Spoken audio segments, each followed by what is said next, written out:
Holding a frequency. We are the Pleiadean Council of 7, and we are pleased to offer you our words of wisdom. Harmonizing with the frequency takes you to a very interesting place in your creative process. You can either continue to play in that frequency state or you can build upon it. Either way, you are in the act of creation as you harmonize with a particular frequency. When you sustain a frequency, the energy around you has more life force within it. You gather more of a similar energy, and therefore it is easier to make something of it. It is easier to create with a singular frequency that you hold for as long as you possibly can than it is to create by continually increasing your frequency or in shifting from one frequency to another. There is a momentum that builds when you maintain a particular frequency, and that momentum solidifies the energy. The solidification creates. It puts you in alignment with a particular reality, and then, from that new place that you find yourself in, you can create anew. You can create something different, something that you've never experienced before. So we suggest that you start with one frequency. Let us say that you want to create with a frequency of joy. Holding the frequency of joy for as long as you can is not complicated or complex, but it can be challenging. You tend to want to move to another frequency or to continue to increase the frequency of the joy that you are feeling. But if you can sustain it, if you can maintain that frequency, and if you can feel the energy building in the momentum that is created, you can give yourself a visceral experience of the creative process, and that will build even more momentum as you see the evidence of what you have done. And as you create in joy and then experience that creation, you harmonize with yourself as a creator being, and that brings you closer to the frequency of Source. Your physical symptoms. In the discovery of a symptom in your physical body, you often then attempt to look at the past or the future of that symptom.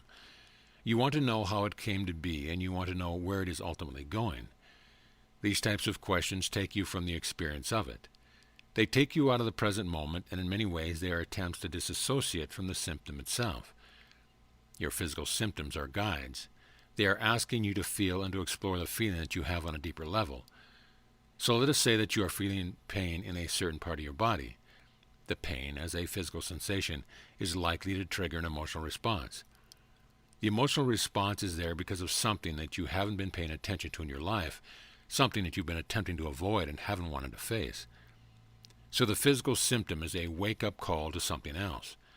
When you are willing to feel your physical symptom rather than medicate it, and you are willing to feel your emotional response rather than running away from it, you have everything that you need then to allow this physical symptom to move through you and to no longer be a part of your experience. As you allow the physical symptom and the emotional response to be what they are, you also have the opportunity to show yourself some love and some compassion. So if the physical symptom is causing you to slow down and to take better care of yourself, then it is serving you in the way as well.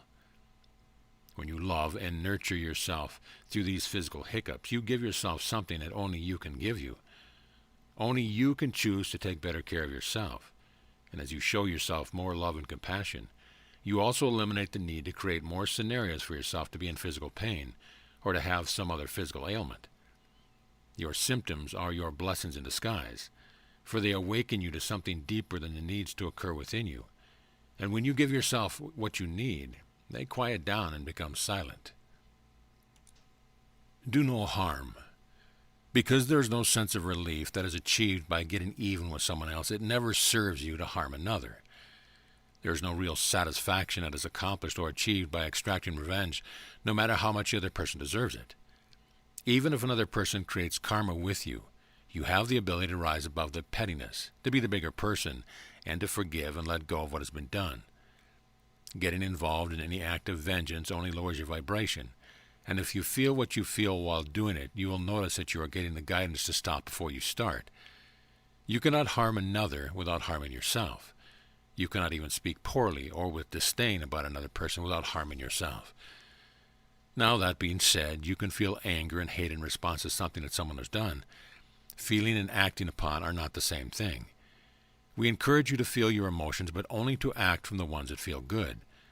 If you are feeling anything other than neutral or positive energy flowing through you, then you are not in an appropriate place to even decide what action to take. You are not going to harm yourself with mere thoughts of revenge. They will help you to get in touch with the emotions that you need to get in touch with to clear yourself of the situation.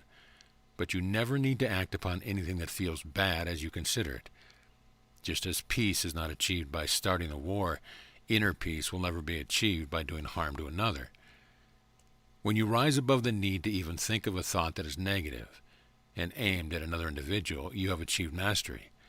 And when you achieve mastery, you take yourself out of the victim-perpetrator dichotomy, and that is when you graduate into becoming a creator being. You are divine beings. As soon as you recognize your divinity, you begin to see the divine in every other being. You recognize that each being that you encounter is not only an aspect of Source, but he or she is also an aspect of you as Source. There is no greater realization than this. There is no greater knowledge than this. There is nothing more that is necessary once you recognize it. You do not see yourself as a separate, egoic entity when you make this recognition, and therefore surrender is much easier. We know that surrender is a trigger word for many of you, but what we are suggesting that you surrender to is your divine nature and the order of all things in the universe. So when you accept that things are how they are because they benefit you and all things being the most, surrender is no longer a dirty word. It no longer implies giving up, and then you can relax. Then you can let go of needing anything to be different than what it is. You can let every other being exist exactly as they are, and you can accept and love yourself in the now moment. There's nothing more that you need to become in order to surrender to this realization. It is a simple matter of awareness. What awareness are you holding out of yourself? How do you see yourself in a relationship to the universe? When you are embodying your divine self and allowing others to be their divine selves, you can begin to create as a whole being with other whole beings, none of whom are in competition with one another. All that is will return to its natural state of being, which is unconditional love. And each of us who are in its components will either go willingly or kicking and screaming. We all get to decide, and the sooner we accept our divinity and the divinity of all others, the shorter the trip home. You are masters. If you have a particular area of your life that causes you pain and suffering, and you are more than just a little fed up with that area of your life, then we have some good news for you. Those areas of your life that have presented the greatest challenges to you are also the areas of your life where you are most determined to develop mastery. You set yourself on a particular journey that you did because you wanted to achieve a level of mastery that you had never achieved previously in any lifetime. These challenges, these struggles, they have not been in vain. They are very much leading you towards a breakthrough, and on the other side of that breakthrough is a recognition of self. Once you realize that you have achieved mastery over this most challenging area in your life, you will know yourselves as the creator of every circumstance that led you to that mastery. You will see how all of the pieces fit, and you will revel in your personal success. You will triumphantly look at all the hurdles and all the obstacles and see how strategically placed them there because you wanted to stretch yourself even further. And that is something that only a master would do. That is how a master reveals to him or herself what you truly are. You are not here to learn lessons or to prove yourself or worthiness. You are here to demonstrate to yourself that you are masters and nothing could possibly elude you. And so now many of you are wondering when your breakthrough will occur. And we say to you that it will occur the moment you recognize that you have all the answers within you, that you already are the master, and that this game that you are playing could be a lot more fun if you allowed yourselves to lighten up and relax. Your highest good. There needs to be absolutely no second-guessing involved when you are moving towards something that serves your highest good. You need not wonder whether you are moving in the right direction or taking the right steps, because everything is serving your highest good. It is your perception of reality that creates the idea of good or bad, that creates the concept of right and the concept of wrong. But there is none of that from the highest perspective, and therefore none of you needs saving. And all you're doing quite well.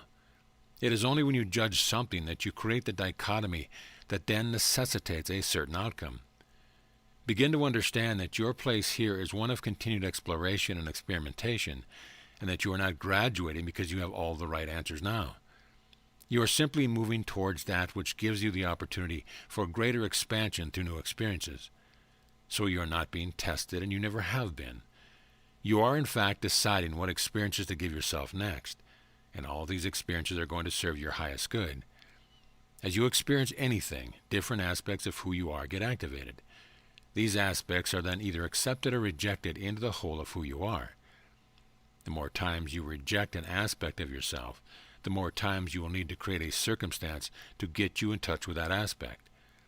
The sooner you are willing to engage with and embrace every aspect of who you are, the sooner you can move on to have more experience. And the reason for that is simple. You and your expansion is what this is all about. Expansion occurs as a result of experience, and therefore all experience could be considered good if we are going to judge. In order to know yourselves more completely, you need to have as many experiences as possible. And that is why no one cares what you create. All that anyone cares about in the higher realms is that you continue to create. And what is beautiful about your expansion is that the more of you that you include in the creation process, the more consciously you do it. We are the Pleiadean High Council of 7, and we are very fond of all of you, and that is all.